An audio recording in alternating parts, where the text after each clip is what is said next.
Hello friends, welcome to গল্পের রামধনু। আমি সন্দীপা ফিরে এসেছি কর্নেল কাহিনীর তৃতীয় পর্ব নিয়ে।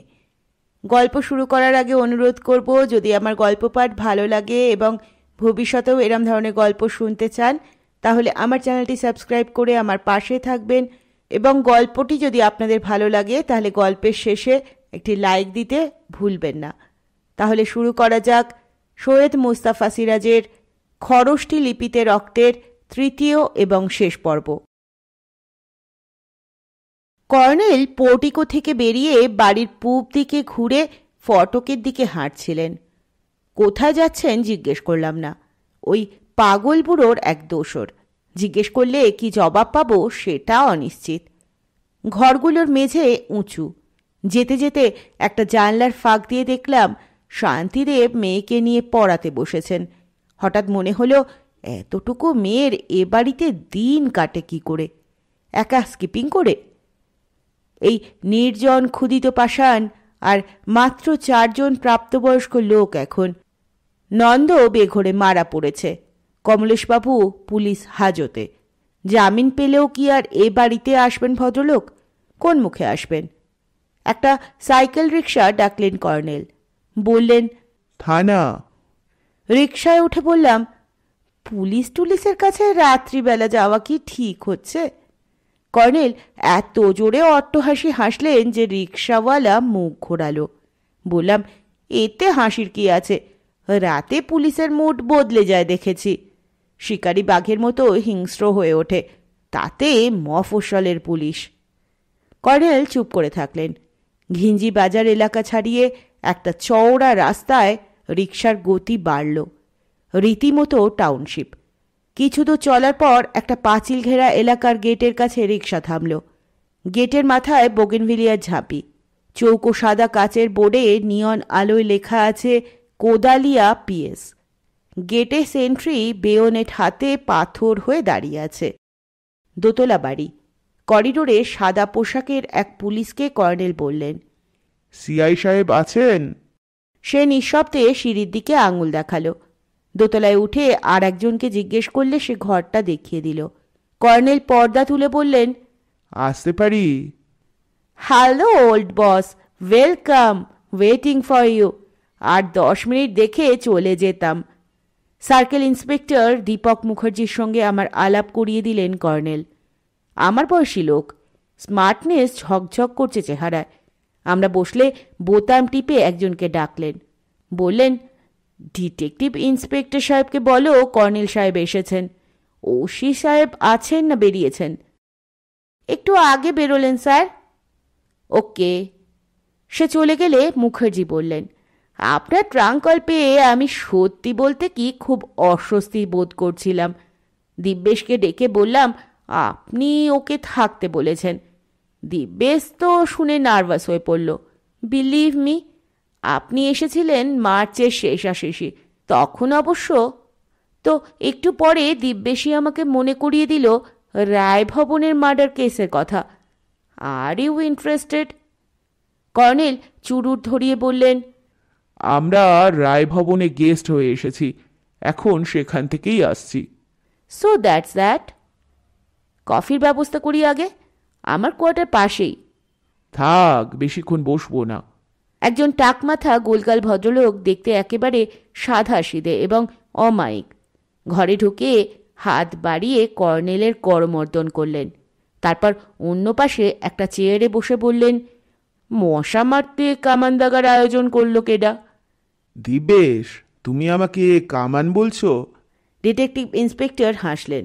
হ্যাঁ, তা কি কমু? মুখার্জি বললেন, হঠাৎ আজ দুপুর থেকে দিব্যেশ মাতৃভাষায় কথা বলতে শুরু করেছে।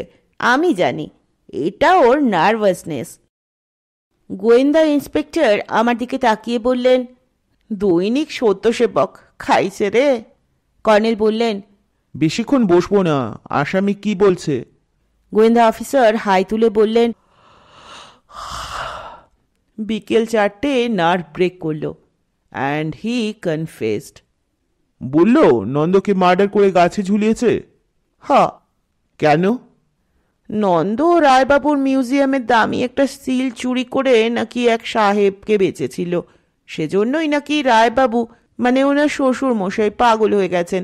শ্বশুর প্রেমিক জামাই নন্দকে নদীর ঘাটে বেড়াতে নিয়ে গিয়ে ইঞ্জেকশন দিয়ে মেরেছে, তারপর বডি এনে গাছে ঝুলিয়েছে, সিরিঞ্জ নদীতে ফেলে দিয়েছে। কিভাবে ঝোলালো গাছে? দিব্যেশবাবু পকেট থেকে একটা ভাঁজ করা কাগজ বের করে দিলেন কর্নেলকে। আসামির নিজের হাতে আঁকা পিকচার, শুনুন আমি বুঝিয়ে দিচ্ছি, যেভাবে আসামি বুঝিয়েছে আমাকে।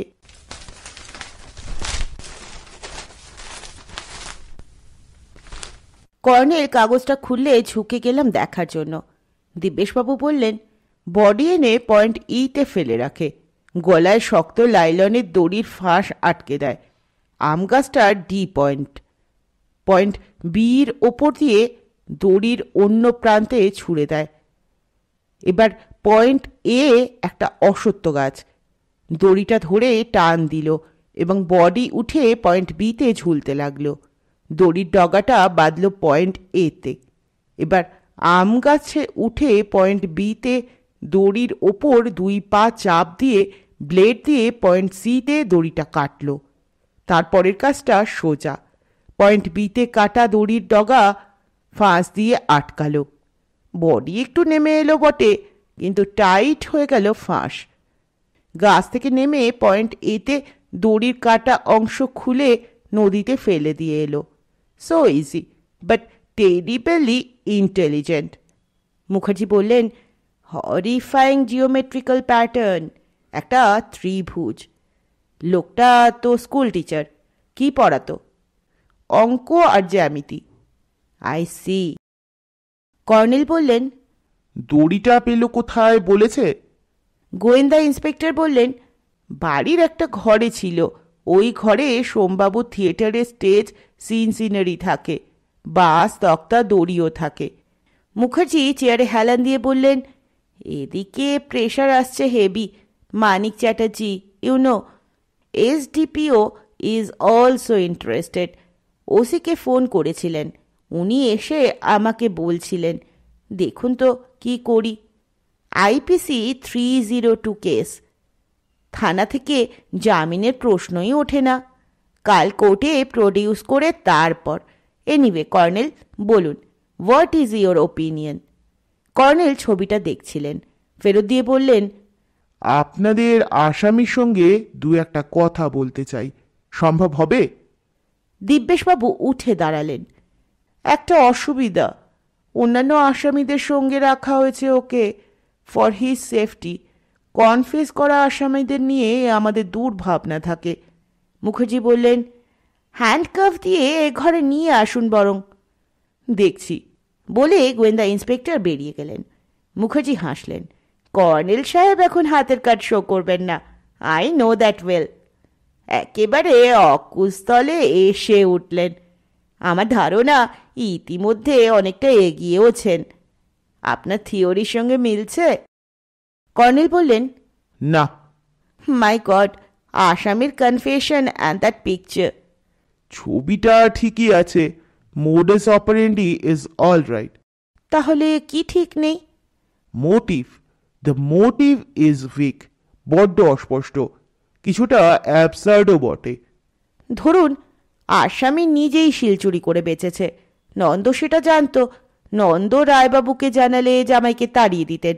এমনকি রায়বাবু সম্পর্কে যতটা জানি আর্কিওলজিতে প্রচণ্ড বাতিক। এদিকে মেয়ে বেঁচে নেই, কাজেই প্রাক্তন জামাই আউটসাইডার। এক্ষেত্রে ওকে পুলিশে দেওয়াই স্বাভাবিক ছিল। কাজেই কমলেশবাবু আর মেয়ের নামে বাড়ি ও মিউজিয়াম উইল করে রেখেছেন রায়বাবু। শুনেছি, সোমবাবু বলছিলেন। মুখার্জি জোর দিয়েই বললেন, কাজেই কমলেশের ভয় পাওয়া স্বাভাবিক। অত বড় একটা প্রপার্টি থেকে বঞ্চিত হওয়ার ঝুঁকি ছিল। রায়বাবু উইল বদলাতেন।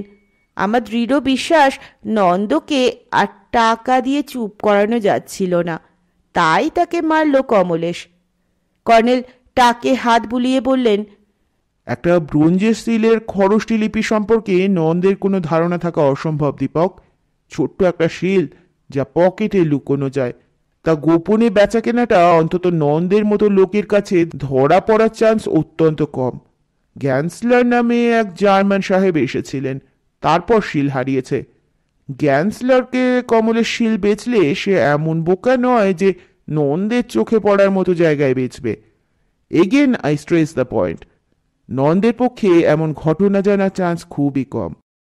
মুখার্জি টেবিলের ডান কোনোই রেখে দুই ভুরুর মাঝখানটা খামচে ধরে বললেন, কোর্টে অবশ্যই এসব কনফেশনের লিগ্যাল ভ্যালু নেই। আসামি বললেই হলো পুলিশের চাপে পড়ে মিথ্যা বলতে বাধ্য হয়েছে। So we need other evidence.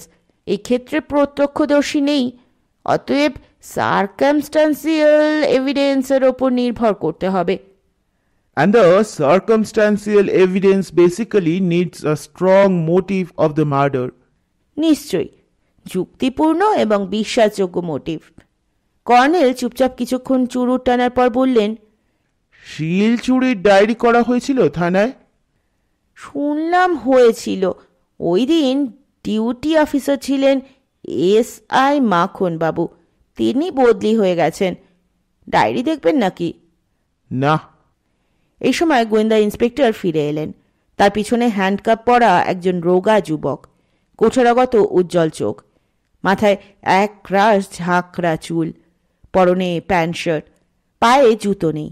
তার পিছনে দুজন তাগড়াই কনস্টেবল। তারা CI সাহেবকে সেলাম দিয়ে প্রস্তরীভূত দাঁড়ালো। CI মুখার্জি বললেন, বাহার মে যাও। তারা বেরিয়ে গেল।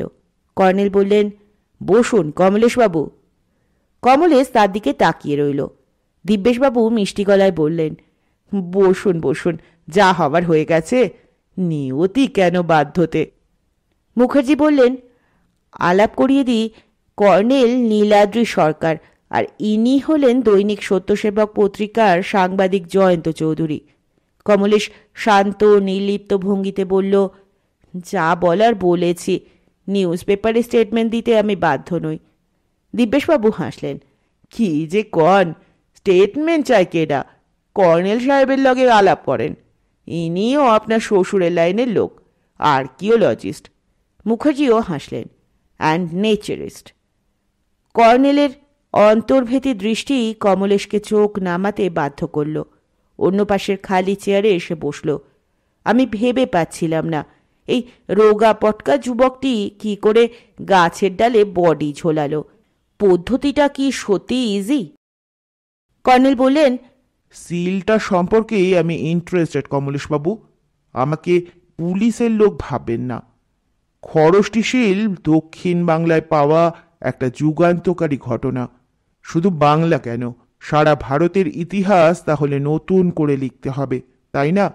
কমলেশ ঠান্ডা গলায় বলল, হ্যাঁ, কিন্তু আমি বিশ্বাস করি না ওই সব লিপি খরষ্টি। মাস্টারমশাইয়ের সঙ্গে তর্ক করা চলে না, তাই কিছু বলিনি এতদিন।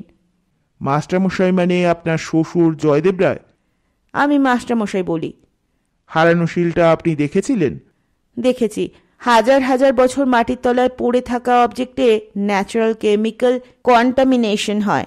পুরনো লিপি পড়ার আগে অবজেক্ট ন্যাচারাল কেমিক্যাল প্রসেসে পরিষ্কার করে নিয়ে ফটোকপিতে কয়েকগুণ বড় করে নিতে হয়, তারপর পাঠের প্রশ্ন। আজকাল টেকনোলজির সুবিধে আছে, কম্পিউটার প্রসেসিংয়ের ব্যবস্থা আছে, তা না করে খালি চোখে। কর্নেল তার কথার ওপর বললেন, প্রিন্সেপ ব্রাহ্মী এবং খরষ্টির পাঠোদ্ধার করেছিলেন। জানি, কিন্তু তাকেও তখনকার টেকনোলজির সাহায্য নিতে হয়েছিল। মাস্টারমশাই একটা আনক্লিন এবং কন্টামিনেটেড সিল আতস কাছে দেখেই খরষ্টি বলছেন। আপনি ললিত বিস্তার পড়েছেন? সংস্কৃত বই, বুদ্ধের জীবনী, তাতে 64টি লিপির কথা আছে। তাহলে দেখুন, অসংখ্য লিপি হারিয়ে গেছে। তাছাড়া মাস্টারমশাই একটু বেশি উৎসাহী। একটা মাটির কলসির গায়ে কি লিপি ছিল, উনি তার ওপর সাদা রং বুলিয়েছেন। A sort of manipulation, wishful deciphering. আমি দেখা মাত্র বুঝতে পেরেছিলাম কুমোরের তৈরি নকশা মাত্র। কলসির গলায় নকশা এখনো করা হয়। সিলটা নন্দ চুরি করেছিল আপনি শিওর হলেন কি করে? মাস্টারমশাই মিউজিয়ামের কোনায় বসে একটা পাথরের স্ল্যাব পরীক্ষা করছিলেন। আমি পাশের ঘরে থাকি। নন্দ গ্লাসে জল নিয়ে ঢুকছিল। খাটের পাশে একটা টেবিলে জল রেখে গেল। টেবিলেই সিলটা ছিল।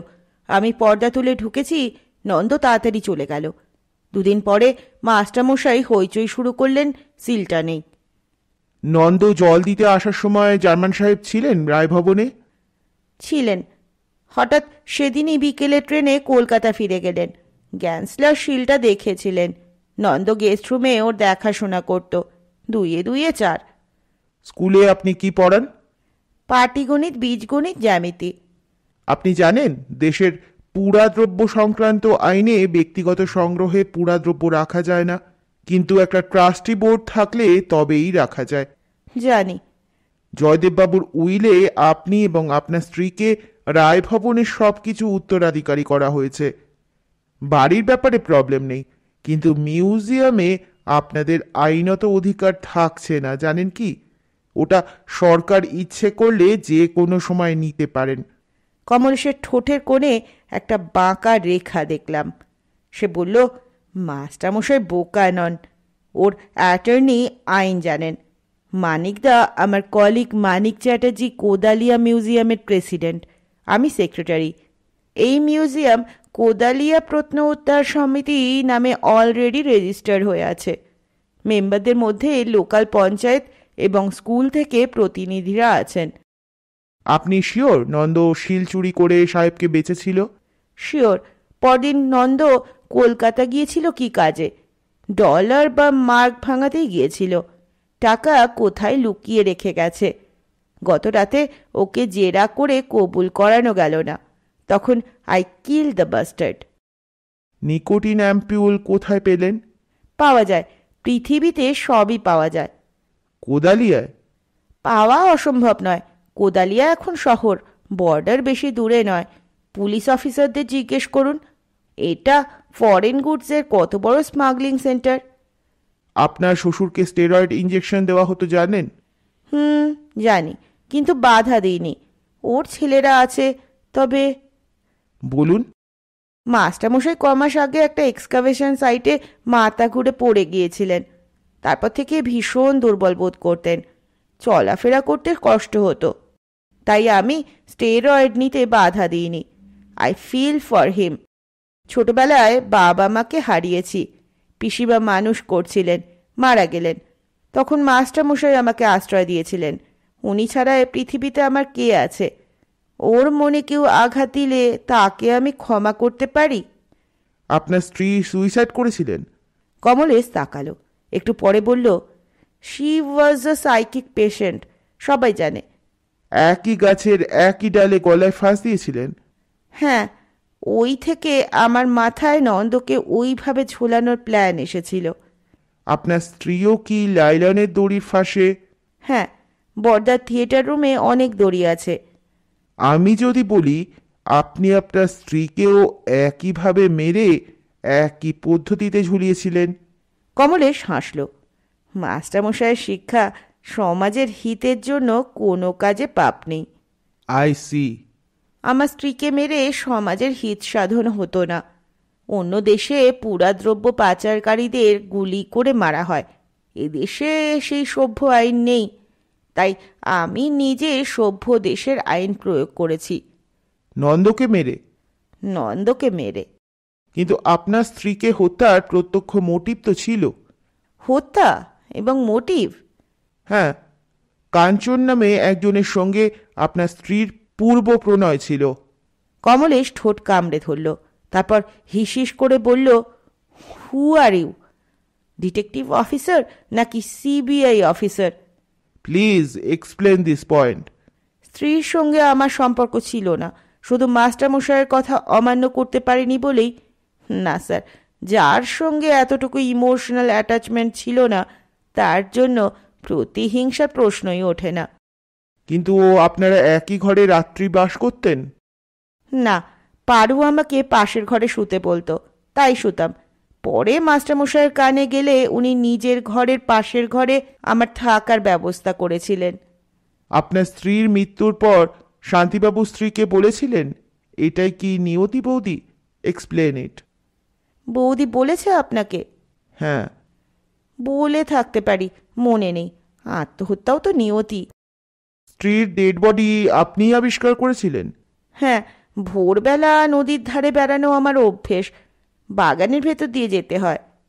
এই ঘটনায় নন্দর রিয়াকশন কি হয়েছিল মনে পড়ে? কান্নাকাটি করেছিল। পারু, মানে আমার স্ত্রীকে নাকি সেই মানুষ করেছিল। নন্দের কোনো বিশেষ উক্তি, মানে স্মরণে রাখার মতো? কমলেশ হাত করা পড়া হাত দুটো টেবিলে রেখে দ্রুত বলল, নন্দের বিশেষ উক্তি? ওরা পাগল বংশ, সবাই মাথা খারাপ। তবে এটা লোকাল লোকেরা সবাই বলে। মাস্টারমশাই বলতেন তার কোনো জমিদার পূর্বপুরুষ নিরীহ প্রজাকে ফাঁসিতে ঝুলিয়ে মৃত্যু যন্ত্রণা এনজয় করতেন। মেয়ের মৃত্যুর পরই কি জয়দেব বাবুর মধ্যে পাগলামির লক্ষণ প্রথম দেখা যায়? হ্যাঁ, ভীষণ শখ। তবে মাস্টারমশাই তার আগেও কোনো কোনো ব্যাপারে যা সব করতেন সুস্থ মানুষ করে না। For example?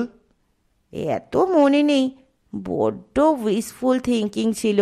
যেমন এই খরষ্টলিপি, সামটাইমস হি ইম্যাজিন থিংস।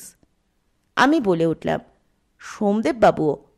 কিন্তু কর্নেল চোখ কটমটিয়ে তাকাতেই চুপ করে গেলাম। কমলেশ বললেন, র্যাদার সিজোফ্রেনিক টাইপই বলবো। রিয়েল আনরিয়েলের পার্থক্য হারিয়ে ফেলতেন মাঝে মাঝে। কি করতে কি করছেন টের পেতেন না। মিউজিয়ামে কিছু প্রাচীন অস্ত্র আছে। একদিন দেখি একটা তলোয়ার নিয়ে নিজের হাত কাটার জন্য ঘষছেন। ভাগ্যিস মরচে ধরা ভোতা তলোয়ার, বাধা দিলাম। তখন বললেন, এতে একটা স্ক্রিপ্ট আছে, ডিসাইফার করছি। This short of things. Mukherjee বললেন, স্কিজোফ্রেনিয়া এবং প্যারানোমিয়া প্রায় একই টাইপের অসুখ। কমলেশ নিষ্পলক চোখে গোয়েন্দা ইন্সপেক্টরের দিকে তাকালো। আপনারা এবার আমাকেও এই অসুখ ধরাবেন ভাই? Any more question? পরিষ্কার লিখে দিয়েছি তো আমি নন্দকে মেরেছি। দিব্যেশবাবু বললেন, আপনার সত্য বলে সাহস আছে। I praise you. আর একটা কথা, আপনার শ্বশুরমশাইয়ের কোনো প্ররোচনা ছিল না তো? ওই যে ওনার মেসেজ কইলেন, সমাজের হিতের জন্য কিছু করণে পাপ নাই? না। প্রায় গর্জন করল কমলেশ, তারপর উঠে দাঁড়ালো। অন্য দেশ হলে জয়দেব রায়কে মাথায় তুলে রাখত, জীবদ্দশায় স্ট্যাচু বানিয়ে সম্মান জানাতো। নিজের পয়সায় এক্সকাভেশন করেছেন। সরকার নিজে তো একটা পয়সা দেয়নি। উপরন্তু রাষ্ট্রপুঞ্জ যে সাহায্য করতে চেয়েছিল তাও আটকে দিয়েছেন। ইউনেস্কোর টিমকে পর্যন্ত ভিজিটের পারমিশন দেওয়া হয়নি। এই দেশে সুস্থ মানুষের বেঁচে থাকতে আছে? আমার ফাঁসি হলে সুখে মরতে পারবো। কমলেশ পা বাড়ালে বাইরে থেকে সেই কনস্টেবলরা এসে ওর সামনে দাঁড়ালো। দিব্যেশবাবু উঠে পড়লেন। কর্নেলকে বললেন, আর কিছু জিগাইবেন নাকি? কর্নেল মাথা নাড়লেন। আসামিকে নিয়ে চলে গেলেন দিব্যেশবাবু। মুখার্জি বললেন, পাগল বংশের পাল্লায় পড়ে এও দেখছি এক পাগল। কর্নেল বললেন, উঠি। কি বুঝলেন বলে যান। কর্নেল উঠে দাঁড়িয়ে বললেন, জানেন তো, স্বদেশী যুগে ক্ষুদিরাম ফাঁসির মঞ্চে উঠে বলেছিলেন, দড়িতে মোম দেওয়া হয়েছে কেন? We are proud of our country. Khudirams are still born and die. Mukherjee শুকনো অট্টহাসি করলেন। বুঝি না, মানুষ মেরে সমাজের কি হিত হয়। চলুন আমিও বেরোই। কোয়ার্টারে গেলে শ্রাবণী খুশি হতো। ওকে বলেছি আপনি আসছেন। আগামীকাল যাব এবং কফি খাবো। টাইম দিন। 10টা নাগাদ। থ্যাঙ্কস। সাইকেল রিক্সায় রায়ভবনের ফটকে পৌঁছলাম। দেখি শান্তিদেব টর্চ হাতে দাঁড়িয়ে আছেন। বললেন, দেরি হচ্ছে দেখে রমা তাগিদ দিল। কোথায় বেরিয়েছিলেন? কর্নেল বললেন, থানায় গিয়েছিলাম। শান্তিদেব আলো ফেলে হাঁটতে হাঁটতে ব্যস্তভাবে বললেন, কমলেশকে মিট করলেন? হ্যাঁ, কমলেশ স্বীকার করেছে। বলেন কি? নন্দ শিল চুরি করে সাহেবকে বেচেছে, সে জানতে পেরেছিল। সেজন্য নন্দকে সে মারল? অদ্ভুত তো। সিল হারিয়ে তার মাস্টারমশাই পাগল হয়েছেন তাই। অবিশ্বাস্য। অন্য কোনো গোপন ব্যাপার আছে। বাবার মিউজিয়াম থেকে জিনিসপত্র চুরি করতো দুজনে। বকরা নিয়ে গন্ডগোল। এখানে স্মাগলার্স গ্যাং আছে জানেন তো, তাদের সাহায্য নিয়ে মেরেছে নন্দকে। কর্নেল কোনো মন্তব্য করলেন না। হলঘরের দরজায় রমা দাঁড়িয়েছিলেন। বললেন, রাত হয়ে যাচ্ছে দেখে ভাবছিলাম। শান্তিদেব বললেন, জানো কমলেশ কবুল করেছে। রমা কানে নিলেন না কথাটা। বললেন, তুমি এসো, উপরে খাবারটা পৌঁছে দেবে। আমরা গেস্টরুমে গিয়ে পোশাক বদলে পালাক্রমে বাথরুম সেরে নিলাম। একটু পরে শান্তিদেব ট্রেতে রাতের খাবার এনে দিলেন। লুচি, আলুর দম, মাছ ভাজা, মুরগির মাংস, সন্দেশ এবং এক পট কফি। যতক্ষণ খেলাম শান্তিদেব কমলেশের কথা বলতে থাকলেন, তার পুরনো জীবনী এবং কার্যকলাপ। শান্তিদেবের মতে মানিক চ্যাটার্জি ওর মুরব্বী, কাজেই পুলিশ চার্জশিট উইক করে দেবে, মামলা কেচে যাবে। কর্নেল বললেন, আপনার দাদা ফিরেছেন? এখন কি, রাত 11টা বাজুক, চুটিয়ে রিহার্সাল দিচ্ছেন। পাগল পাগল। নতুন জায়গায় গেলে আমার ঘুম আসতে চায় না। কর্নেলের কথায় সিঁড়ির নিচের দরজা বন্ধ করে দিয়েছিলাম। এ ঘরের দরজাও বন্ধ। তবু কি অস্বস্তি আমাকে পেয়ে বসেছিল। বাইরে ঝলমলে জ্যোৎস্না। মশারির ভেতর থেকে বারবার ব্যালকনির দিকে তাকাচ্ছিলাম। জয়দেববাবুর আত্মা অমর এবং পারু স্পিক্স টু মি কথা দুটো ক্রমশ আমার চেতনায় ঝাঁপিয়ে আসছিল। এমন একটা পুরনো ক্ষুদিত পাষাণ টাইপ বাড়ি এবং একটা আত্মহত্যা, একটা সদ্য খুন খারাপি। ভূতে বিশ্বাস না করলেও ভূতের ভয় আমার আছে। রিভলভার আর টর্চ বালিশের পাশে রেখেছি। সিলিং ফ্যানের হাওয়ায় মশারি দুলছে। ঝুলন্ত ব্যালকনির দিকের দরজাটা কর্নেল বন্ধ করতে দেননি। হঠাৎ হঠাৎ সেখানে যেন একটা আবছায়া দেখছি। মশারি থেকে মুখ বেরও করছি মাঝে মাঝে। এ এক অস্বস্তিকর রাত্রি। কর্নেল নাক ডাকিয়ে ঘুমোচ্ছেন। বিশ্বাস করা চলে জিম করবেটের মতো ওর গাছের ডালে ঘুমোনোর গল্প। আজীবন প্রকৃতিচর এবং সামরিক জীবনযাপনে অভ্যস্ত লোকেদের পক্ষে হয়তো এটাই স্বাভাবিক। যুদ্ধের ফ্রন্টে পরীক্ষায় সৈনিকেরাও নাকি দিব্যি ঘুমিয়ে নেয়। নিচের হলঘরে গ্র্যান্ডফাদার ঘড়ির অস্পষ্ট ঘণ্টার শব্দ শুনলাম একবার। একবার আমাকে চমকে দিয়ে কি একটা পাখি ক্র্যাক ক্রো করে চেরা গলায় ডাকতে ডাকতে উড়ে গেল, সম্ভবত প্যাঁচা। বহু দূরে ট্রেন বা মালগাড়ির শব্দ কিছুক্ষণ। তারপর হঠাৎ নিচে কোথাও একটা শব্দ শুনতে পেলাম। কে যেন নিচের সিঁড়ির দরজাটা ঠেলছে। আস্তে ডাকলাম, কর্নেল, কর্নেল। কর্নেলের নাক ডাকা থেমে গেল। কর্নেল নিচে দরজায় কে ধাক্কা দিচ্ছে। ভূত। কি আশ্চর্য, ওই শুনুন। আবার কর্নেলের নাক ডাকতে থাকলো। শব্দটাও থেমে গেল। আবার স্তব্ধতা। কতক্ষণ পরে ঘুমিয়ে পড়েছিলাম কে জানে। স্বপ্নে দেখছিলাম দৈনিক সত্যসেবকের chief of the news bureau Sunil da সবুজ রঙের লাইলনের দড়িতে ফাঁস বানিয়ে নিষ্ঠুর হেসে বলছেন, তুমি আজ কাগজকে ফাঁসিয়েছ, তোমাকে ফাঁসিতে ঝোলাবো। সারা নিউজ রুম জুড়ে সহকর্মীরা আমাকে তাড়া করে আসছেন। চেঁচাতে চেষ্টা করছি, কর্নেল, কর্নেল। বেয়ারা হরিবন্ধু বলছে, জয়ন্তবাবু পাগল, জয়ন্তবাবু। বাবু, বাবু। তাকিয়ে দেখি দিব্যি মশারির ভেতর শুয়ে আছি। ঘরে দিনের উজ্জ্বল আলো। দরজার কাছে দাঁড়িয়ে একটা মধ্যবয়সী গ্রাম্য মেয়ে ডাকছে, বাবু, বাবু, কফি এনেছি, উঠুন। মশারি থেকে বেরিয়ে এলাম। মেয়েটি টেবিলে ট্রে রেখে চলে গেল। এই তাহলে কাজের মেয়ে লক্ষ্মী। কর্নেলের বিছানা খালি, মশারি গুটোনো। প্রাতভ্রমণে বেরিয়েছেন বোঝা গেল। বাথরুম সেরে এসে বিস্কুট দিয়ে কফি খেলাম। ব্যালকনিতে গিয়ে চোখে পড়ল সেই নদী আর নির্জন প্রকৃতি। তারপর মনে পড়ল গত রাতে নিচের দরজায় কেউ ধাক্কা দিচ্ছিল। সোমদেববাবু কি ক্লাব থেকে ফিরে গল্প করতে আসছিলেন? কিন্তু তখন রাত প্রায় 12টা বা 1টা। তাছাড়া উনি যদি বিশেষ জরুরি কারণে এসেই থাকতেন, নিশ্চয়ই ডাকতেন। দিনের উজ্জ্বল আলোয় ভূত ব্যাপারটা হাস্যকর হয়ে গেল, কিন্তু ব্যাপারটা রহস্যজনক তো বটেই। 8:15 বাজে। কর্নেল কখন ফিরবেন সেটা ওর মর্জি। রাতের পোশাক বদলে প্যান্ট শার্ট পরে নিলাম। চুপচাপ ঘরে বসে থাকার মানে হয় না। সতর্কতার দরুন রিভলভারটা ঘরে রেখে যাওয়া ঠিক মনে করলাম না। .22 ক্যালিবারের অস্ত্রটা প্যান্টের পকেটে দিব্যি ঢুকে যায়। রুমালে জড়িয়ে পকেটে ঢোকালাম।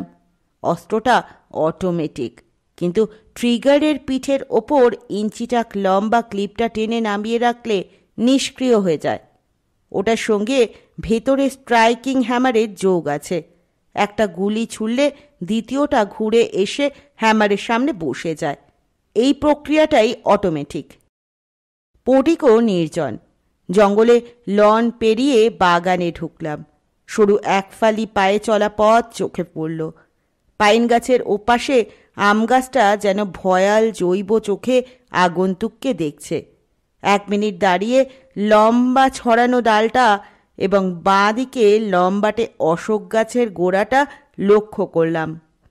আম গাছের ডালে কোনো চিহ্ন নেই, কিন্তু অশোক গাছের গোড়ায় হাতখানেক উঁচুতে ঘষা দাগ স্পষ্ট। ছাল ঘষা খেয়েছে দড়ির বাঁধনে। পায়ে চলা পথটা শেষ হয়েছে একটা ফুট 7 উঁচু এবং ফুট 4 চওড়া জরাজীর্ণ দরজায়। ধূসর হয়ে গেছে কপাট। তার ওপর মাকড়সা হয়তো গত রাতেই জাল ছড়িয়েছে। উঁচু পাঁচিলের ধারে ফার্নের জঙ্গল। কপাটের মাঝামাঝি জায়গায় একটা লম্বা কাঠের হুড়কো বসানো। দরজা খুলেই দেখি দুধারে লাইম কংক্রিটের চাবড়া, গুল্মলতা। তার শেষে পাথরে স্ল্যাব বসানো ঘাট। ধাপের ফাটলে কাশ এবং আগাছা গজিয়ে আছে। শ্যাওলায় সবুজ হয়ে আছে ধাপগুলো। ডাইনে একটা ন্যাড়া লাইম কংক্রিটের প্রকাণ্ড চাই। দেখে মনে হলো ওখানেই সম্ভবত কমলেশ এসে বসে থাকত। রোদ্দুরে ওখানে বসার মানে হয় না। মন্থর নদীটাকে মাদালসা ইত্যাদি উপমায় কাব্য করার অভ্যেস আমার নেই। তবে বারবার কর্নেলের সঙ্গে নিসর্গ ভ্রমণে গিয়ে বুঝেছি, মানুষ ছাড়া প্রকৃতি অর্থহীন জড় পদার্থ মাত্র। এই নির্জন প্রকৃতিকে মানুষই অর্থপূর্ণ আর উদ্দেশ্যপূর্ণ করে তুলতে পারে। কিন্তু আমি প্রকৃতিতে সবসময় নিজেকে আউটসাইডার আবিষ্কার করি। কিছুক্ষণ দাঁড়িয়ে একটা সিগারেট শেষ করে নদীতে ছুঁড়ে ঘুরে দাঁড়ালাম। তারপর পা বাড়িয়েই চোখে পড়ল লাইম কংক্রিটের চাই ঢাকা আগাছার ভেতর কোনাকুনি এসে পড়া রোদের মধ্যে কি একটা জিনিস চকচক করছে। কাছে গিয়ে দেখি একটা ইঞ্জেকশনের সিরিঞ্জ, ছুঁচ শুদ্ধ। এটাই কি মার্ডার ওয়েপন? কর্নেলের সঙ্গগুণে জানি ওতে খুনির আঙুলের ছাপ থাকা সম্ভব, তাই রিভলভার জড়ানো রুমালটা সাবধানে বের করলাম। তারপর ঝোপে হাত ঢুকিয়ে রুমাল দিয়ে ওটা তুলে নিলাম। এই সময় পেছনে একটা শব্দ হলো। চমকে উঠে ঘুরে দেখি জয়দেববাবু। চোখ দুটো জল জল করছে। ফ্যাঁসফ্যাঁসে গলায় বললেন, ব্রোঞ্জের শিল, খরষ্টি স্ক্রিপ্ট। হ্যাঁ, আগে না, একটা ইঞ্জেকশন সিরিঞ্জ। দেখি দেখি। ওর সামনে হাতের তালুতে রুমালে রাখা সিরিঞ্জটা এগিয়ে দিলাম। অমনি উনি খপ করে সিরিঞ্জটা তুলে নিয়ে জোরে নদীতে ছুঁড়ে ফেললেন। উত্তেজিতভাবে হাঁপাতে হাঁপাতে বললেন, নাড়ুর ইঞ্জেকশন, হার আমি নিচ্ছি না। আমাকে পাগল করার চক্রান্ত। আমি পুলিশ কেস করব। সমু, রন্তু, শান্তু, পারু, বৌমা সবাইকে আসামি করব। ওরা আমাকে পাগল সাব্যস্ত করে আমার উইল কেচিয়ে দেবে। হু বাবা, আমি সব বুঝি। Let Kamlesh Roy back from Kolkata. ঘটনার আকস্মিকতায় হতবাক হয়ে দাঁড়িয়েছিলাম। বললাম, কিন্তু সিরিঞ্জটা যে। চুপ! আঙুল তুলে গর্জন করলেন Joydeb Roy. Who are you to interfere in my personal affair? কে আপনি? এখানে ট্রেস পাস করেছেন কেন? বলে দরজার দিকে ঘুরে চির খাওয়া গলায় হাঁকলেন, নন্দ, নন্দ! বাগানের ভেতর দিয়ে রমাকে হন্তদন্ত আসতে দেখলাম। এই সেই শ্বশুরের হাত ধরে টেনে ভেতরে ঢোকালেন। জয়দেববাবু রুষ্ট চোখে বারবার ঘুরে আমাকে দেখছিলেন। রমা বললেন, ঘরে চলুন তো। এই লোকটা আমার মিউজিয়ামে চুরি করতে এসেছে, ঘাপটি পেতে দাঁড়িয়ে আছে, চোর। আহ, কাকি কি বলছেন? গত রাতে আলাপ হলো না ওর সঙ্গে? কর্নেল সাহেবের সঙ্গে এসেছেন উনি, নিউজ পেপারের লোক। জয়দেববাবু ঘুরলেন, এবার মুখে হাসির চাপ। সরি জেন্টলম্যান, আজকাল লোক চেনা দায়, বুঝলেন তো। আসুন আসুন, আমি একটা স্টেটমেন্ট দেব। হেডিং দেবেন, from Hindu Kush to lower Bengal. আমি প্রাচীন গ্রিকদের দেখা সেই গঙ্গারেরই সাম্রাজ্য আবিষ্কার করেছি। পালযুগ পর্যন্ত সেই সাম্রাজ্য টিকে ছিল। অক্ষমনসীয় পারস্য সাম্রাজ্যের কথা শুনেছেন? 558 বিসি টু 330 বিসি। দারিউসের রাজত্ব ছিল নীল নদ থেকে সিন্ধু নদ পর্যন্ত বিস্তৃত। তখন অলরেডি বৌদ্ধ যুগ চলছে। হক্ষমনসীয়দের সাম্রাজ্য প্রচলিত আরামাইক ভাষা লিঙ্গুয়া ফ্রাঙ্কা। কাজেই অশোক আরামাইকে অনুশাসন চালু করলেন। কান্দাহার ইডিক্টস, ইউনো। হিন্দুকুশ এরিয়ার বৌদ্ধরা আরামাইক স্ক্রিপ্ট থেকে খরষ্টি, ইডিক্টস অন সিলভার লিফ। কথা বলতে বলতে হাঁটছিলেন জয়দেব। রমা শ্বশুরের একটা বাহু ধরে আছেন। একবার ঘুরে চোখের ইশারায় আমাকে কেটে পড়তে বললেন।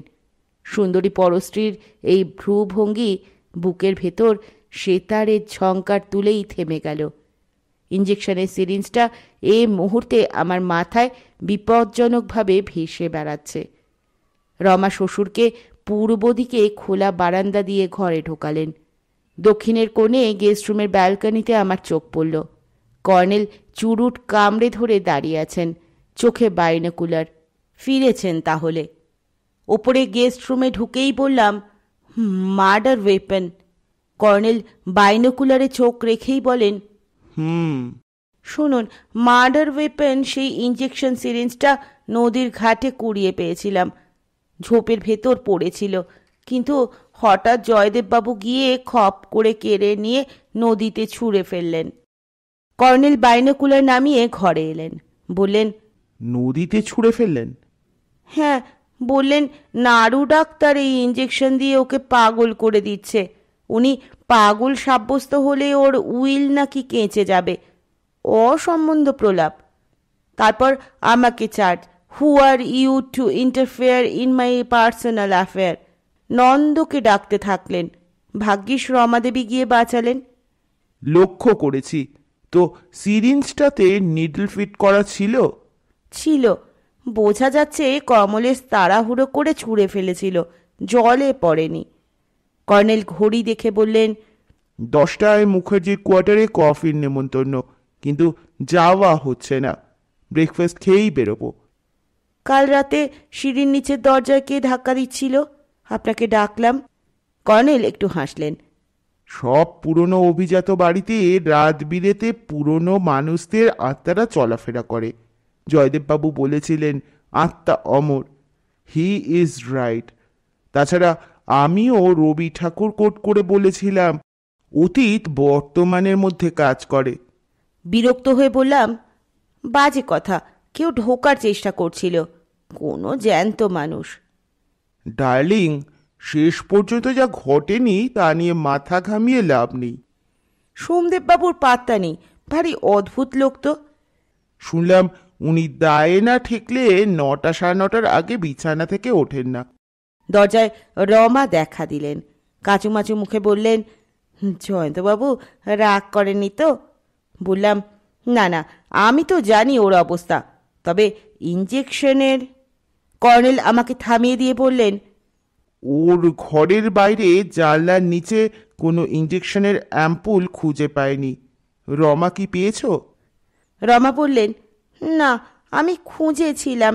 সেই সময় বাবা মশাইয়ের ডাকাডাকি শুনতে পেয়ে দৌড়ে গেলাম। আপনি এখন কফি খাবেন? না।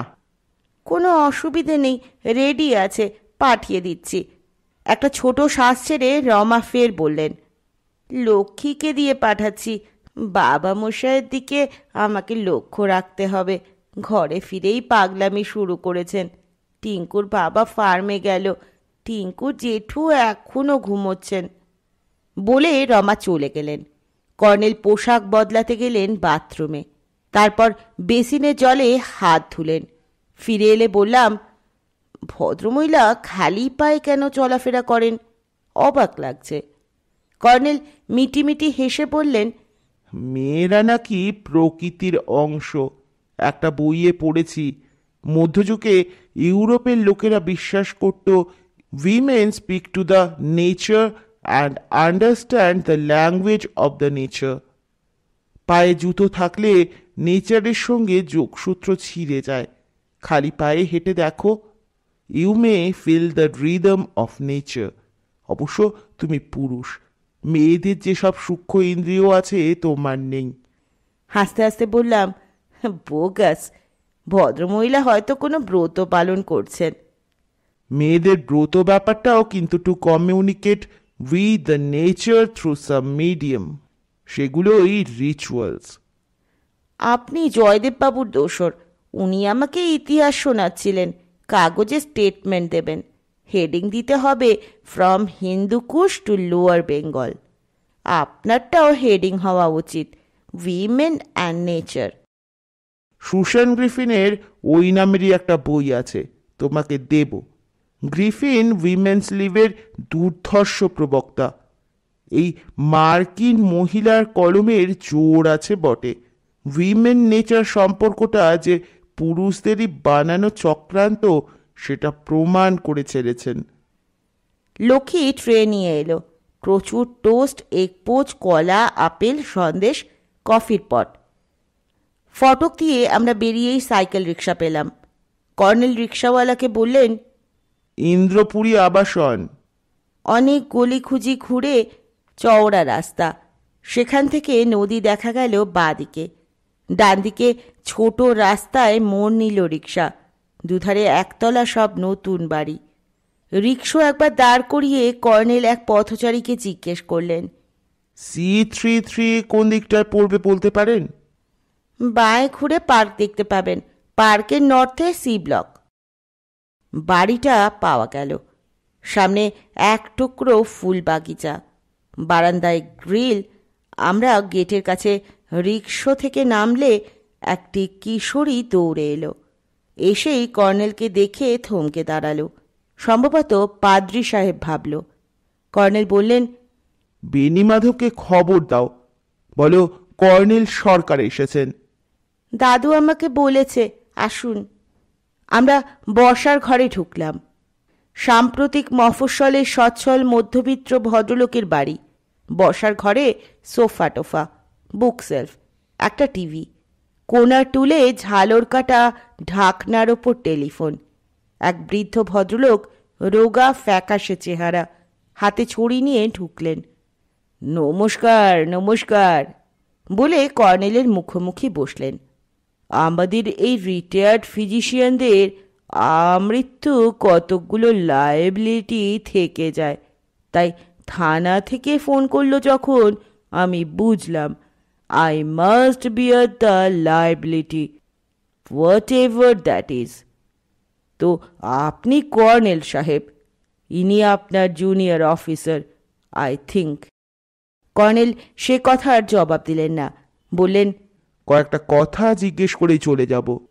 কয়েকটা কেন? You ask me 100 questions, I will answer.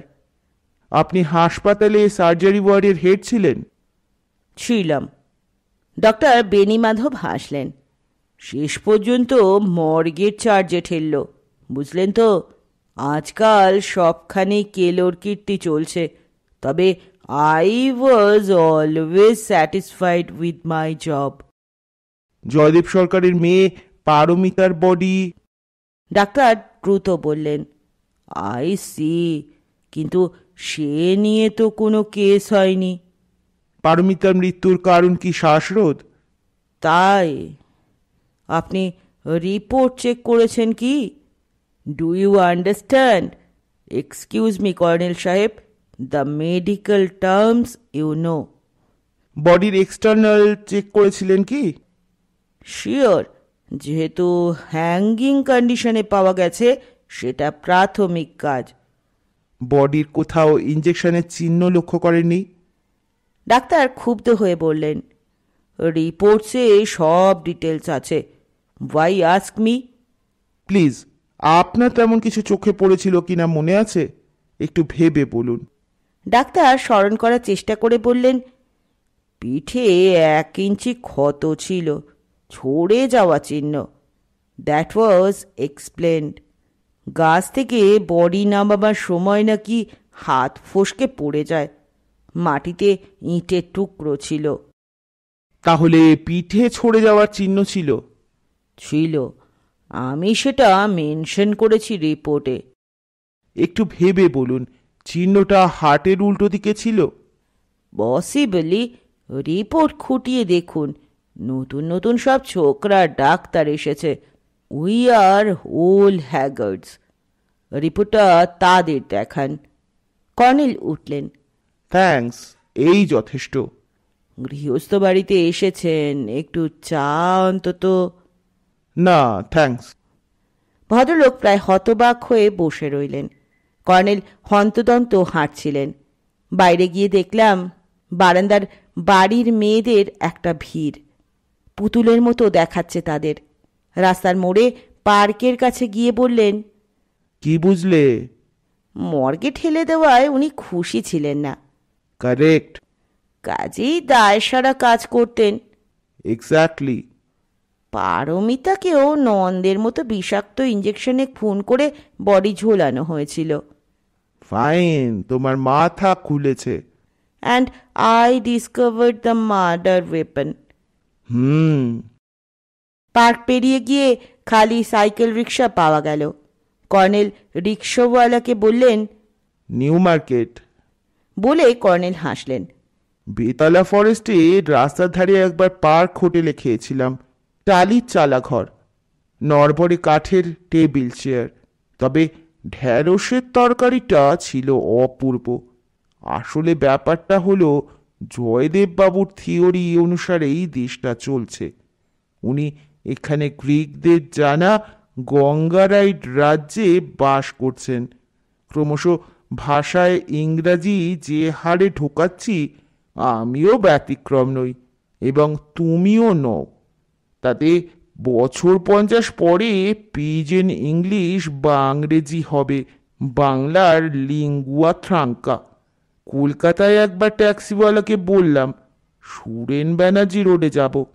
সে বলে কোথায় সেটা, বলেই গিয়ার টানলো। ও, এসএন ব্যানার্জি রোড। যাই হোক, বেতলার জঙ্গলে পার্ক হোটেল থাকলে কোদালিয়ায় নিউ মার্কেটে আপত্তি কি? দুটোতেই যুক্তি আছে। বেতলা ন্যাশনাল পার্ক থেকে পার্ক কথাটা আসতেই পারে। কোদালিয়ার নতুন সাজানো গোছানো একেলে রীতির বাজার নিউ মার্কেট হবেই। বকবকানিতে কান ঝালাপালা হলেও সময় কেটে গেল। একটা বাস স্টেশন চোখে পড়ল। অসংখ্য বাসের ভিড়, মানুষজন, ট্রাক, টেম্পো, সাইকেল রিক্সা, গিজগিজ। তারপর দোতলা নতুন বিশাল বাড়ির মাথায় নিউ মার্কেট সাইনবোর্ড। ভেতরে করিডোরের দুধারে দোকানপাট, থরে থরে উজ্জ্বল ভোগ্যপণ্য সাজানো। মফস্বল বাংলা প্রচণ্ড বদলে গেছে বটে। রিক্সা থেকে কর্নেল দুধারে তাকাচ্ছিলেন। একটু পরে ডাকলেন, এসো। উল্টো দিকে একটা ডাক্তারখানায় ঢুকলাম আমরা। নেমপ্লেটে লেখা ডক্টর এন.জি. চক্রবর্তী এবং 1 ইংরেজি হরফ। ভেতরে কাঠের পার্টিশন, সামনে ওষুধের আলমারি, এক যুবক ঝিমোচ্ছিল কাউন্টারের সামনে। কর্নেল বললেন, ডাক্তারবাবু আছেন? সে আমাদের দিকে না তাকিয়েই বুড়ো আঙুল দিয়ে পার্টিশনের দিকটা দেখালো। আমরা শটান গিয়ে ঢুকলাম। ইনিও প্রবীণ মানুষ, কিন্তু চেহারায় গ্রাম্য ছাপ। কর্নেলকে দেখেই উঠে দাঁড়ালেন। প্রায় ভ্যাবাচাকা খেয়ে হ্যান্ডশেকের জন্য হাত বাড়িয়ে বললেন, good morning, how can I help you sir? কর্নেলকে বোধ করি সাহেব ভেবেছিলেন ডক্টর নারুগোপাল চক্রবর্তী। কর্নেল বসেই বিনা ভূমিকায় বললেন, আপনি রায় ভবনে জয়দেব রায়কে কি স্টেরয়েড ইঞ্জেকশন দিয়েছিলেন নাকি অন্য কিছু? ডাক্তারবাবু গুলি চোখে তাকিয়ে বললেন, হ্যাঁ, আপনার পরিচয়? কর্নেল পকেট থেকে একটা নেম কার্ড বের করে দিলেন। ডাক্তারবাবু খুঁটিয়ে পড়ে বললেন, বুঝলাম না, আপনি কি সিবিআই অফিসার ইন ডিসগাইজ? আমার দাড়ি টেনে দেখতে পারেন। রসিকথায় ডাক্তারবাবু একটুও হাসলেন না। বললেন, নন্দের মার্ডার কেসের তদন্তে এসেছেন? এইমাত্র শুনলাম কমলেশ কবুল করেছে। তো এর সঙ্গে আমার সম্পর্ক কি? আপনি জয়দেব বাবুকে কি ইঞ্জেকশন দিয়েছিলেন? ডেকাডিউরেবলিন। না ডক্টর চক্রবর্তী, আপনি দিয়েছিলেন নার্কোটিক ড্রাগ। ব্লান্ট লাই। কে বলেছে? ইঞ্জেকশনের কয়েকটা অ্যাম্পুল বলেছে। বলে কর্নেল পকেট থেকে 3টে অ্যাম্পুল বের করলেন। ফের বললেন, জয়দেব রায়ের জানলার বাইরে পড়েছিল। ডাক্তারবাবু গুলি চোখে তাকিয়ে রইলেন। একটু পরে বললেন, ওটা নার্ভের ওষুধ, অন্যায় করিনি। আপনি তো MBBS non. I am a registered medical practitioner. আপনি হাজারিবাগ গভর্নমেন্ট হসপিটালে ডিসপেন্সিং কেমিস্ট ছিলেন, কুদালিয়ায় ফিরে মেডিকেল প্র্যাকটিস শুরু করেন। ডাক্তারবাবুর মুখ সাদা হয়ে গেল। গলা ছেড়ে বললেন, এই কেসের সঙ্গে তার কি সম্পর্ক? রুগ্ন মানুষের চিকিৎসা করা অন্যায় নয়। মফস্বলে ডাক্তারের অভাব। আমি অভিজ্ঞ ডাক্তার, এলাকায় আমার পপুলারিটি আছে। আপনি তো সোমদেব বাবুর থিয়েটার ক্লাবের প্রেসিডেন্ট। থিয়েটারে আমার আজীবন নেশা, কিন্তু নন্দের মার্ডার কেসের সঙ্গে? না, এ কেসের সঙ্গে আপনার সম্পর্ক নেই। তাহলে হঠাৎ ওসব প্রশ্ন কেন? আপনি সত্যি নার্ভের ওষুধ ইনজেক্ট করেছিলেন জয়দেব বাবুর শরীরে, তবে তার সঙ্গে মরফিয়া গ্রুপের যে ওষুধ ছিল তার ক্রিয়া বিপজ্জনক। সেটা নার্কোটিক্স ছাড়া কিছু নয়। সুস্থ মস্তিষ্কের স্নায়ু ক্রমশ অসুস্থ হয়ে পড়ে, হ্যালুসিনেশন রোগ দেখা দেয়। ক্রমশ রোগী স্ট্রিজোফেনিয়ায় আক্রান্ত হয়, রিয়েল আনরিয়েলের তফাৎ বুঝতে পারে না। সে অবসেশনের মধ্যে থাকে। বিশেষ করে রাতের দিকে এ রোগের লক্ষণ বেড়ে যায়। আপনি এই বিখ্যাত গল্পটি নিশ্চয়ই জানেন। এক ভদ্রলোক রাতে নিজের পোশাক বাগানে পুঁতে রেখে আসতেন, দিনে সেই পোশাক খুঁজে না পেয়ে চাকরকে বকাবকি করতেন। আপনি নিশ্চয়ই মালপতির দ্য ফেনোমেনোলজি অফ পারসেপশন বইটা পড়েননি। ওতে এক রোগিণীর কথা আছে। তিনি দিন দুপুরেই চিৎকার করতেন, জানলার নিচে একটা লোক, জানলার নিচে একটা লোক। অথচ কোনো লোককেও দেখা যেত না, কিন্তু রোগিণী তার চেহারা ও পোশাকের ডিটেলস বর্ণনা দিতেন। এইসব রোগীর ক্ষেত্রে বিপজ্জনক ব্যাপার হলো, এরা দীর্ঘকাল কোনো উপেক্ষা তুচ্ছতাচ্ছিল্য ভোগ করলে এদের একটা সাংঘাতিক অবসেশন তৈরি হয়। অবচেতনায় পুঞ্জীভূত ক্ষোভ আর অভিমান কোনো এক মুহূর্তে বাস্ট করে। তখন তারা এক অন্ধ শক্তির হাতের পুতুল মাত্র। তারা জানেন না কি করছেন। কর্নেল উঠে দাঁড়ালেন। ডাক্তারবাবু তেমনি গুলি চোখে তাকিয়ে আছেন, পলক্ষীন, কোনো কথা বললেন না। কর্নেল বেরিয়ে গিয়ে হনহন করে হাঁটতে থাকলেন। নিউ মার্কেট এলাকা ছাড়িয়ে নির্জন রাস্তায় তিনি হঠাৎ থমকে দাঁড়ালেন। তারপর বাইনোকুলারে আকাশ দর্শনে ব্যস্ত হলেন। আমি বললাম, পাখি? আভাগার্ড। তার মানে? ডার্লিং, এই প্রখ্যাত টার্মটি তোমার জানার কথা। কি আশ্চর্য, ওটা তো সমাজতত্ত্বের টার্ম। চিন্তার ক্ষেত্রে যারা এগিয়ে থাকে, অ্যাডভান্স গার্ডের ফরাসি বয়ান। আকাশে তারা থাকে না, তারা মাটির বাসিন্দা। কর্নেল বাইনোকুলার নামিয়ে একটু হেসে বললেন, হিমালয় পেরিয়ে আসা সাইবেরীয় হাঁসের একটা আগাম ঝাঁক মালঞ্চির বিলে যাচ্ছে। 1 মাস পরে ওরা আলিপুর চিড়িয়াখানার জলা যাবে। যাই হোক, উত্তেজনার পর চমৎকার একটা রিলিফ পাওয়া গেল। বলে আবার হাঁটতে লাগলেন। বললাম, আপনি সত্যিই ভীষণ উত্তেজিত হয়ে পড়েছিলেন। ওই গ্রাম্য কোয়াক ডাক্তারকে অত সব হেভি তত্ত্ব বোঝানোর কি কোনো দরকার ছিল?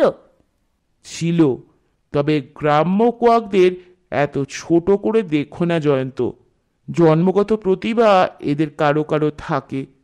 অশিক্ষিত পটুত্ব বলে একটা কথা আছে, তার জোরে এদের কেউ কেউ তথাকথিত পশ্চিম ফেরত বড় বড় ডিগ্রিধারী ডাক্তারদেরও কান কাটতে পারেন। হয়তো পারেন, কিন্তু বুঝতে পারছি না নাড়ু ডাক্তার কোন স্বার্থে জয়দেব রায়কে পাগল করতে যাবেন। তুমি বড্ড অমনোযোগী জয়ন্ত। উনি সোমদেবের থিয়েটার ক্লাবের প্রেসিডেন্ট। সোমদেবের প্ররোচনায় এই কাজটা করা ওর পক্ষে স্বাভাবিক। আর জয়দেব বাবু পাগল হয়ে গেলে তার উইল অকেজো হয়ে যাবে। পূর্বপুরুষের অমন একটা বাড়ি। দ্রুত বললাম, আই সি। কর্নেল গলার স্বর নামিয়ে বললেন, শান্তিদেব বলছিলেন কেন তার বড়দা আমাকে বলেছেন বাবা পাগল হলে আমরা ভেসে যাব। এটা শান্তিদেব বুঝতে পারছেন না, মনে পড়ছে? হ্যাঁ হ্যাঁ, কথাটা তাহলে চালাকি। 75 বছর বয়সী বুড়ো বাবা, বোঝা যাচ্ছে। একবার মাইনর স্ট্রোক হয়েছিল। তার মৃত্যুর সম্ভাবনা যে কোনো মুহূর্তে। কাজেই তাকে পাগল করে ফেললে যদি সম্পত্তিটা বাঁচানোর শক্ত চান্স পাওয়া যায়। ছাড়তে চাননি সোমদেব বাবু। তার মৃত্যুর পর কোর্টে উইল প্রবেট করতে হবে। তখন সোমদেব আপত্তি তুলে বলতে পারবেন বাবা পাগল অবস্থায় উইল করেছিলেন, কাজেই উইলের বৈধতা নেই। একটু হেসে বললাম, তাহলে সোমদেব আপনার কাছে গিয়ে ভুল করেছেন। নিজের ইচ্ছায় যাননি, কিছু তলিয়ে ভেবেও যাননি। রমার কৌশলে সাইক্রিয়াটিস্ট ডাক্তার ঘোষের নির্দেশেই আমার কাছে গিয়েছিলেন। ভুলে যেও না। হ্যাঁ, দ্যাটস রাইট, কিন্তু ডক্টর ঘোষের কাছেই বা কেন গেলেন সোমদেব? বাবা যে সত্যি মানসিক ব্যাধিগ্রস্ত তার সার্টিফিকেট সংগ্রহের উদ্দেশ্যে। ওর নার্সিংহোমে কিছুদিন রাখা হতো, কিন্তু জয়দেব বাবুর মানসিক বৈকল্য সারানোর আর কোনো উপায় নেই সম্ভবত। এ বয়সের শিথিল আর বিকল নার্ভকে সুস্থ করার মতো ওষুধ এখনো আবিষ্কৃত হয়নি। একটু পরে দেখলাম আমরা থানার সামনে এসে গেছি। বললাম, আবার থানায়? এসো তো। বলে কর্নেল আমার হাত ধরে টানলেন, যেন আসামি ধরে নিয়ে যাচ্ছেন। দোতলায় এবার অফিসার ইনচার্জের ঘরে গেলাম আমরা। উর্দিপড়া অফিসার সম্ভাষণ করে বসতে বললেন। কর্নেল আমার সঙ্গে পরিচয় করিয়ে দিলেন। জয়ন্ত চৌধুরী, সাংবাদিক। জয়ন্ত, ইনি অশোক মজুমদার। ওসি হাসলেন। এখানকার লোকে বলে বড়বাবু, সেই ট্র্যাডিশন সমানে চলিতেছে আর কি। দীপক নিশ্চয়ই আমার মুন্ডুপাত করে গেছে। সিআই সাহেব একটু আগে বেরোলেন গ্রামের দিকে একটা এনকোয়ারিতে। যাকে ছোকরাকে এনে বসিয়ে রেখেছি দিব্যেশদার ঘরে। এখনই ওর একদঙ্গল লোক এসে ঝামেলা করছিল। দিব্যেশদাকে তো জানেন, বাঙাল বুলিতে ওদের সঙ্গে অনেক যোগটোক করে সামাল দিয়েছে। তাহলে ওর ঘরেই যাই? ওসি ব্যস্তভাবে বললেন, না না, কত ভাগ্যে আপনার দর্শন পেয়েছি। মর্নিংয়ে এলেন, তখন তো 1 কাপ চাও খেলেন না। সরি, আপনি তো কফি ছাড়া কিছু খান না। একটু পরে দিব্যেশবাবু এক কেতাদুরস্ত চেহারার যুবকের কাঁধে হাত রেখে এ ঘরে ঢুকলেন। একেবারে ফিল্মের হিরো, কিন্তু মুখটা গম্ভীর, মুখে আতঙ্কের ছাপ স্পষ্ট। দিব্যেশবাবু সহাস্যে বললেন, মুখার্জি কইয়া গেল কর্নেল সাহেবেরে অ্যারেস্ট করবা। আমি ব্যাক না করা পর্যন্ত বওয়াইয়া রাখবা। C the Audacity. আমি কইলাম ফোর্ট উইলিয়াম খবর পাইলে কমান্ডো আইয়া পড়ব। বলেই কাঞ্চনের দিকে ঘুরলেন। ইনি ক্রিসমাসের সান্তাক্লজ নয় ভাইটি, মিলিটারি কর্নেল সাহেব। না না, ভয় পাইবা না, নামেই কর্নেল। ওই দেখো গলায় কি ঝুলতাছে, পাখি দেখা যন্তর। পাখি ছাড়া কিছু দেখেন না, মানুষজন ব্যাবাক। বউ ভাইটি বউ।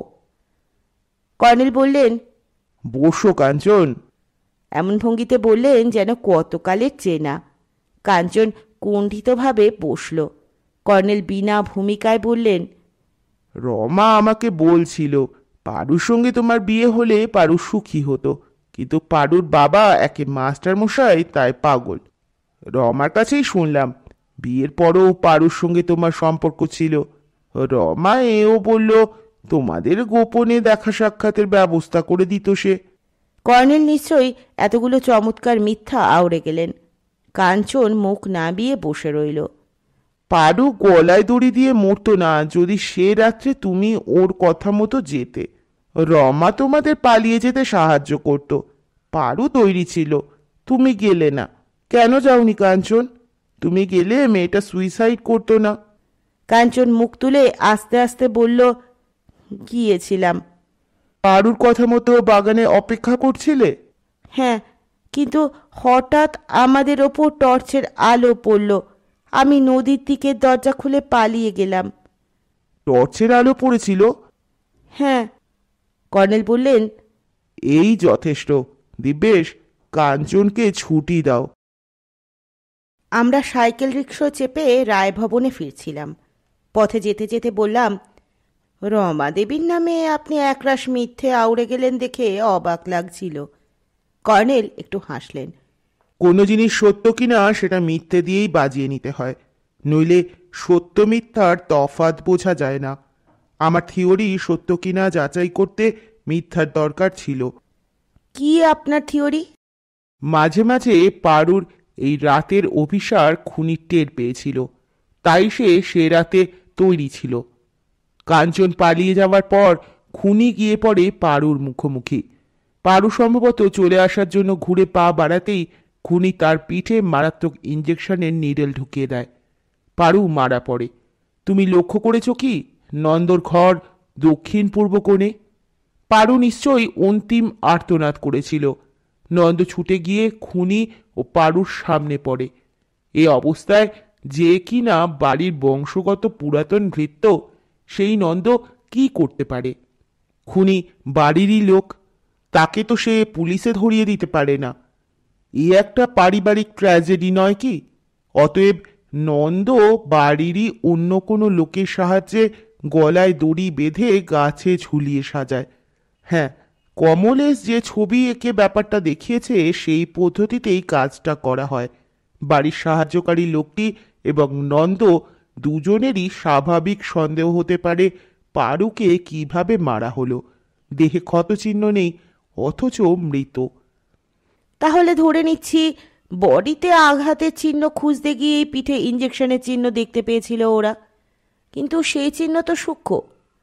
জয়ন্ত, এভাবে অতর্কিতে দেহে ইঞ্জেকশনের নিডল ঢোকালে রক্তচিহ্ন থাকা স্বাভাবিক। কাজেই পিঠে কোনো ভোঁতা জিনিস ঘষে ছড়ে যাওয়ার ক্ষত তৈরি করে দুজনে। সাহায্যকারী নিশ্চয়ই সোমদেব নাকি শান্তিদেব। কর্নেল চুপ করে রইলেন। একটু পরে বাইনোকুলারে আকাশ দেখতে থাকলেন। রায়ভবনের ফটকে রিক্সা থেকে নেমে দেখলাম রমা এদিকের বারান্দায় দাঁড়িয়ে আছেন। ভেতরে ঢুকলে সিঁড়ি বেয়ে নেমে এসে বললেন, বাবা মশাইয়ের আবার পাগলামি বেড়ে গেছে। ওর ঘরে একটা মরচে ধরা তলোয়ার আছে, সেটা দিয়ে আঙুল কেটে রক্তারক্তি করেছেন। টিঙ্কুর জেঠুকে ডাক্তার ডাকতে পাঠিয়েছি 2 ঘন্টা আগে, এখনো ফিরছেন না। এখনই এটিএস দেওয়া দরকার, টিটেনাস হয়ে যেতে পারে। ডেটল দিয়ে ব্যান্ডেজ বেঁধে দিয়েছি অবশ্য। আমরা জয়দেববাবুর ঘরে গেলাম। দেখলাম ডান হাতের বুড়ো আঙুল আর তর্জনীতে পট্টি বাঁধা। খাটে বসে ছোট্ট ব্রাশ দিয়ে একটা কালচে চাকতি সাফ করছেন। আমরা ঢোকা মাত্র ফুঁসে উঠলেন, Trespassers will be prosecuted. Get out. Get out from my museum. Rama দ্রুত বললেন, বাবা মশাই, ইনি কর্নেল সাহেব, আর ইনি কাগজের রিপোর্টার। এদের সঙ্গে আপনার তো আলাপ হয়েছে। জয়দেব রায় একটা ছোট্ট শিশিতে ব্রাশ চুবিয়ে চাকতিতে ঘষতে ঘষতে ফের বললেন, Trespassers will be prosecuted. Colonel বললেন, জয়দেব বাবু, শুধু নিকোটোমাইন সলিউশন দিয়ে চাকতিটা সাফ হবে না, খানিকটা প্যারাফাইন অয়েল মিশিয়ে নেবেন, নইলে হিতে বিপরীত হবে, সব সাইন মুছে যাবে। জয়দেব রুষ্ট চোখে তাকিয়ে গর্জন করলেন, don't disturb me, get out. তারপর সেই পালযুগ বা গুপ্তযুগের তলোয়ার তুলে উঠে দাঁড়ালেন। আমরা বেরিয়ে এলাম। জয়দেব এসে দরজা জোরে বন্ধ করে দিলেন ভেতর থেকে। রমা কেঁদে ফেললেন। কর্নেল বললেন, কেঁদে কি আর হবে রমা, আমার সঙ্গে এসো। আমরা গেস্ট হাউসে উঠে এলাম। কর্নেল বসে একটা চুরুট ধরিয়ে রমাকে বসতে ইঙ্গিত করলেন। রমা দ্বিধার সঙ্গে বসে বললেন, টিঙ্কুর জেঠুর এত দেরি হচ্ছে কেন বুঝতে পারছি না, নাড়ুবাবুকে বললেই তো ছুটে আসবেন। নাড়ুবাবু আর এ বাড়ির ছায়া মারাবেন না। রমা চমকে উঠে বললেন, সে কি, কেন?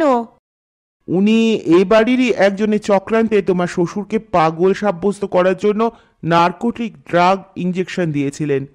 ওর মৃত্যুর পর কোদালিয়ার প্রত্ন সংরক্ষণ সমিতি উইলের ভিত্তিতে বাড়ির দখল নিতে এলে আদালতে উইল চ্যালেঞ্জ করা যাবে যে তোমার শ্বশুর উন্মাদ অবস্থায় উইল করে গেছেন। রমা তাকিয়ে রইলেন। একটু পরে ফুপিয়ে উঠে মাথা নাড়লেন। না না, কে এমন চক্রান্ত করবে? তোমার ভাসুর এই কাজটি করেছেন। যাই হোক, তোমার শ্বশুরকে যত শিগগির পারো ডক্টর ঘোষের সাহায্য নিয়ে যে নার্সিং হোমে বা হাসপাতালে নার্কোটিক ড্রাগে আসক্ত রোগীদের চিকিৎসা হয় সেখানে পাঠানোর ব্যবস্থা করো। তোমার স্বামীকে বলো, তবে তোমার ভাসুর এই চক্রান্ত করেছিলেন এই কথা যেন ভুলেও বলো না, পারিবারিক অশান্তি বাড়বে। রমা চোখ মুছে বললে, এ বাড়িতে আমার একটুও থাকতে ইচ্ছে করে না, টিঙ্কুর বাবারও না। ফার্ম হাউসে বাড়ি করা আছে, আমরা বরং সেখানেই চলে যাব। তাই যেও, সোমদেবের শাস্তি পাওয়া দরকার। আমি নিরুপায়, আইন নিজের পথে চলবে। সোমদেব এবং নাড়ুবাবু তার ফল ভুগবেন। আর শোনো, আমরা খেয়ে নিয়েই কলকাতা ফিরব। রমা উঠে দাঁড়িয়ে ঠোঁট কামড়ে ধরলেন। তারপর বললেন, কিন্তু কমলেশ পারু বা নন্দকে মেরেছে আমি বিশ্বাস করতে পারছি না, সে এত ভালো। কান্না সামলাতে না পেরে রমা বেরিয়ে গেলেন। কর্নেল গোছগাছ শুরু করলেন। বললেন, স্নান করছি না, তুমিও করো না। 12:30টায় একটা ট্রেন আছে, ওই ট্রেনটা ধরতেই হবে। কলকাতা ফিরে ট্রাঙ্কলে দিব্যেশকে যা জানানোর জানাবো।